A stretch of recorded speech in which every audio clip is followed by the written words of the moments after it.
আসসালামু আলাইকুম, আহমেদ ইনভেস্টরে আপনাদেরকে স্বাগতম। আজকে মধ্যপ্রাচ্যের ৫টি প্রভাবশালী দেশ সম্পর্কে আপনাদের মাঝে আলোকপাত করব।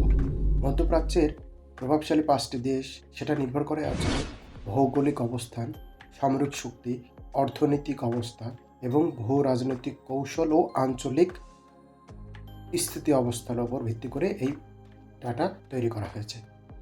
প্রভাবশালী দেশের মধ্যে প্রথম হলো সৌদি আরব। সৌদি আরব বিশ্বের অন্যতম মুসলিম উম্মার একটা গুরুত্বপূর্ণ দেশ। এটা ২টি পবিত্র শহর মক্কা মদিনা সৌদি আরবে অবস্থিত।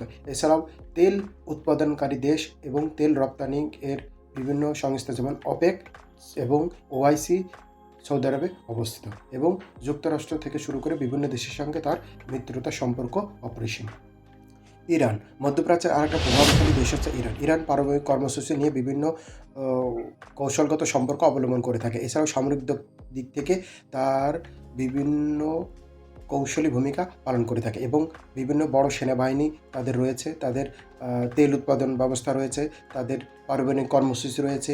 হ্যাঁ, এছাড়াও তার আঞ্চলিক বিভিন্ন গোষ্ঠী যেমন শিয়া, হুতি, হিজবুল্লাহর মতন সংগঠনের সাথে তারা জড়িত এবং এরা প্রভাব রেখে থাকে রাজনৈতিক ময়দানে। কাতার মধ্যপ্রাচ্যে আয়তনে ছোট দেশ হচ্ছে কাতার।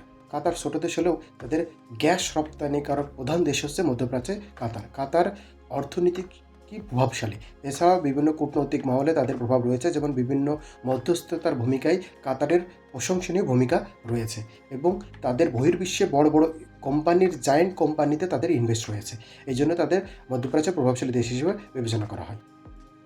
আর একটা দেশ হলো তুরস্ক। তুরস্ক ন্যাটো সদস্য এবং সামরিক শক্তিতে বিভিন্ন শক্তিশালী ভূমিকা পালন করে থাকে, যেমন ইরাক, সিরিয়া, ইয়েমেন এবং আজারবাইজানের বিভিন্ন ক্ষেত্রে তাদের ড্রোন প্রযুক্তি থেকে শুরু করে সামরিক দিক থেকে তাদের বড় ভূমিকা রেখেছে, মধ্যস্থতা এবং অংশগ্রহণমূলক ভূমিকা রেখেছে। বর্তমান তুরস্কের প্রেসিডেন্ট রিসেপ তাইয়িপ এরদোগান এই মধ্যস্থতার ভূমিকায় বড় ভূমিকা রেখেছে রাজনৈতিক কৌশলে। আর একটা হলো মধ্যপ্রাচ্যের ৫ নম্বর প্রভাবশালী দেশ হলো সংযুক্ত আরব আমিরাত। আসলে এটা হচ্ছে কয়েকটা অঙ্গরাজ্য মিলে সংযুক্ত আরব আমিরাত, ইউনাইটেড আরব আমিরাত বলা হয়। এর বিশাল অর্থনৈতিক অঞ্চল তিনি গড়ে তুলেছেন আপনার সংযুক্ত আরব আমিরাতে। তাছাড়া এর বহির্বিশ্বের সাথে যেমন যুক্তরাজ্য এবং ইসরায়েলের সাথে গভীর সম্পর্ক গড়ে তুলেছে এবং বর্তমানে বিশ্বের বড় দালান রয়েছে সংযুক্ত আরব আমিরাতে এবং বর্তমান বিশ্বের নিরাপদ এবং ইনভেস্টমূলক রয়েছে। ধন্যবাদ, ভালো থাকবেন, আরও দেখাবো অন্য কোনো নতুন ভিডিওতে।